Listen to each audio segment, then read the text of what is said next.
بسم اللہ الرحمن الرحیم۔ الحمدللہ اس وقت ہم مدینہ طیبہ میں ہیں، ساتھی سارے ساتھ ہیں ماشاءاللہ۔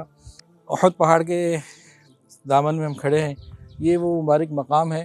احد پہاڑ تو جنت کا پہاڑ ہے، نبی علیہ السلام کو محبوب، یہ نبی علیہ السلام سے محبت کرنے والا۔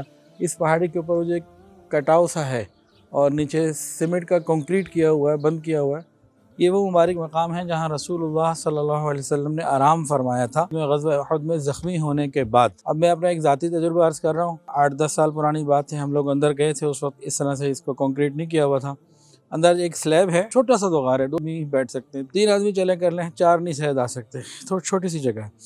تو وہ ایک پتھر ہے جس کے بارے میں بتایا گیا کہ رسول اللہ صلی اللہ علیہ وسلم نے اس پر آرام فرمایا تھا۔ میں خود بیٹھا، جو میرے ذاتی جذبات اس وقت کے تھے اور جو فیلنگس تھیں وہ میں بتا رہا ہوں کہ عجیب سی کچھ خوشبو بھی محسوس ہوئی، اور اس سے بہت زیادہ وہ پتھر مجھے ایسا لگا جیسے میں کسی نرم چیز پہ بیٹھا ہوں، واللہ اعلم، میرے ذاتی گمان اور میں احساسات یہ تھے احساسات۔ اور حضرت مفتی تقی عثمانی صاحب دامت برکاتہم عالیہ نے فرمایا ہے اس غار کے موقع کے حوالے سے کہ غزوہ احد میں حضور صلی اللہ علیہ وسلم کا اور ابو سفیان کا جو مکالمہ ہوا تھا، اس وقت رسول اللہ صلی اللہ علیہ وسلم یہاں پہ موجود تھے۔ ویڈیو کے نیچے سبسکرائب کے بٹن پہ کلک کریں، بیل کے آئیکن پہ کلک کیجئے تاکہ ہر نئی ویڈیو کی نوٹیفیکیشن آپ کو مل جائے۔